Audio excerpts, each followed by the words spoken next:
संयमेष्यति सर्वं जगदिदं त्वयि प्रत्येते त्वं विष्णुस्त्वं रुद्रस्त्वमिन्द्रस्त्वमग्निस्त्वं वायुस्त्वं सूर्यस्त्वं चन्द्रमास्त्वं ब्रह्मभूर्भुवस्सुवरो हरिः ॐ अपवित्रो वा सर्वावस्थां गतोऽपि वा यस्मरेत् पुण्डरीकाक्षं सभाख्याभ्यं तरश्रुचिः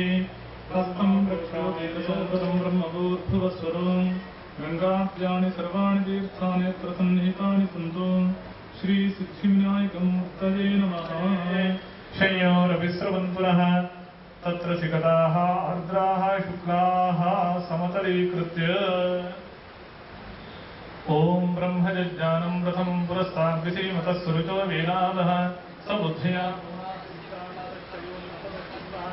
तमेकं स्वीकृत्य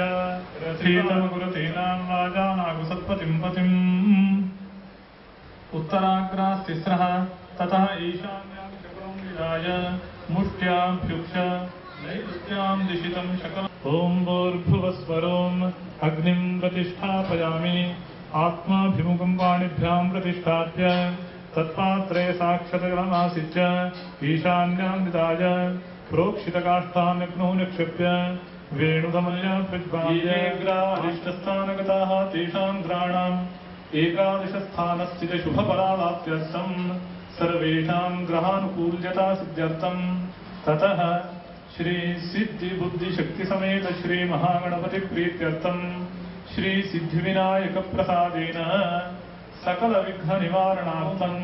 कृत आपूर्विकं तन्त्रं चतस्रस्सामिदेन्यः बलवर्धनो नाम अग्निः कपिलो नाम अग्निः सूर्यो देवता धूमकेतुर्नाम अग्निः अंगारको देवता हाटको नाम अग्निः शुक्रो देवता श्री महागणपति सर्वशीर्षभूमे बलवर्धनो नाम अग्निः श्री महागणपतिर्देवता दूर्वांकुराणि लाजा एवं आज्यमिश्रसमिद्धभिः महागणपत्य सर्वशीर्षेण दशदा विभक्तेन आहत्य अष्टोत्तरसहस्रसङ्ख्याकाहुतिभिः यक्षे अग्निस्पिष्टकृत आज्यस्य मन्त्रवन्निक्यो देवता एताङ्गदेवता प्रधानदेवताः ताः सर्वाः तदन्निहिताः सन्तो एवं साङ्गेन कर्मणा सद्यो यक्षे तदङ्गमन्वादानं करिष्ये अत्र प्रसवे अश्विनोर्बाहुभ्याम् पूष्णो हस्ताभ्याम् अंगारकायुष्टं निर्वपामि ॐ देवस्य त्वा सवितुः प्रसवे अश्विनोर्बाहुभ्याम् पूष्णो हस्ताभ्याम् शुक्रायुष्टं निर्वपामि ॐ देवस्य त्वा सवितुः प्रसवे अश्विनोर्बाहुभ्याम् पूष्णो हस्ताभ्याम् चन्द्रमसेयुष्टं निर्वपामि ॐ देवस्य त्वा सवितुः प्रसवे अश्विनोर्बाहुभ्याम् पूष्णो हस्ताभ्याम् बुधायुष्टं निर्वपामि ॐ देवस्य त्वा सवितुः प्रसवे अश्विनोर्बाहुभ्याम् पूष्णो हस्ताभ्याम् बृहस्पतयेजुष्टं निर्वपामि ॐ देवस्य त्वा सवितुः प्रसवे अन्तर्विश्वानि विद्मनाजिगादि स्वाहा ॐ प्रवः शुक्राय भानवे भरध्वम् हव्यं मतिं चाग्नये सुपोतम् यो दैव्यानि मानुषा जनोगुंषे अन्तर्विश्वानि विद्मनाजिगादि सूर्याय इदं नमः प्रजापतये इदं नमः विश्वदसोमवृष्णियम् भवाजस्य सङ्गते स्वाहा ॐ आप्याय स्वसमेतुले विश्वदसोमवृष्णियम् भवाजस्य सङ्गते स्वाहा दिवक्रगुत्पतिः पृथिव्या अयम् अपागुं रेतागुंसि जिन्वति स्वाहा ॐ अग्निर्मूर्धा दिवक्रगुत्पतिः पृथिव्या अयम् अपागुं तत्सवितुर्वरेण्यं भर्गो देवस्य धीमहि धियो यो न प्रचोदयात् बृहस्पते अर्यर्यो क्रतुमज्जनेषु यद्दीरयच्छवसर्तप्रजाततस्मात्सुद्रविणन्धे चित्रगुस्वाहा बृहस्पतये नमः उपरिष्टा सर्वा चित्रगुस्वाहा ॐ बृहस्पते प्रियवर्यो मद्विभाति क्रतुमज्जनेषु यद्दीर्घयच्छवसर्तप्रजाततदस्मासु सर्तप्रजाततदस्मासु द्रविणन्धैः चित्रग्रस्वाहा ॐ बृहस्पते अर्यतर्यो रहाद्यमद्विभाति क्रतुमज्जनेषु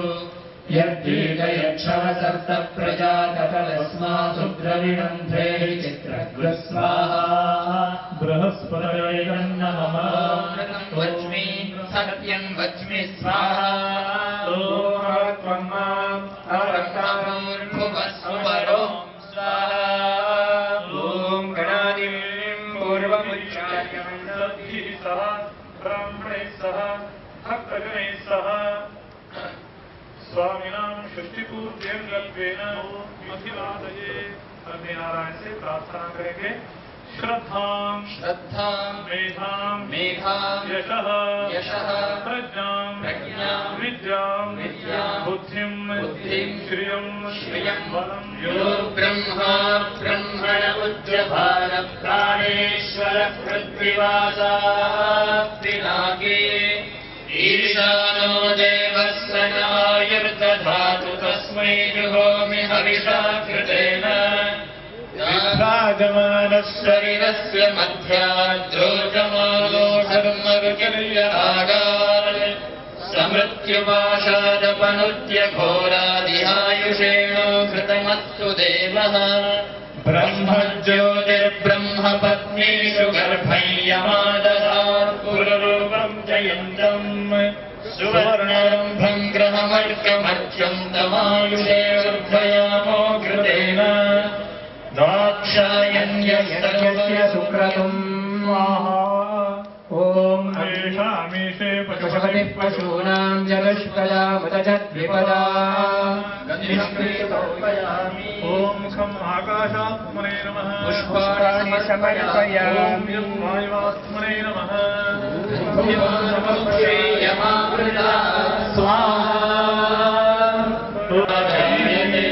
पूर्णाहुति समृद्ध्यर्थं फलाष्टकं समर्पयामि ॐ या फलिनेर्या फला पुष्पायाष्टपुष्पिणी वसूं रुद्रानादित्यान् मरुतोऽथसाध्यान् नृभोऽन्यक्षान् गन्धर्वाविष्टपितॄविष्टविश्वान् भृगून् सर्वान् शुद्रान् गिरसोऽथ सर्वान् घृतगुम्भद्रायणान् द्वादशादित्या रुद्रावसवः सर्वाणि च छन्द्रागुंसे नारायणादेव समत्पद्यन्ते नारायणे प्रवीयन्ते नारायणे प्रवर्तन्ते अकार उकार मकार इति तानेकधातनो हरिते यमुक्त्वा मुच्यते योगी जन्म संसारबन्धनात् कार्यरूपमकार परब्रह्मो एतदथर्वशिरो योधीते प्रातरधीयानो रात्रिकृतं पापं नाशयति सायमधीयानो दिवसकृतं पापं नाशयते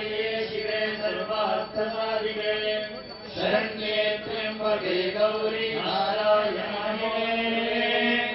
नमो वयं वै श्रवणाय कुर्महे यस्य यः परस्य महेश्वरः आवाहितदेवताभ्यो नमः वेदोक्तमन्त्रपुष्पाञ्जलिं समर्पयामि यानि कानि च पापानि जन्मान्तरकृतानि च तानि सर्वाणि नश्यन्तु प्रदक्षिणपदे पदे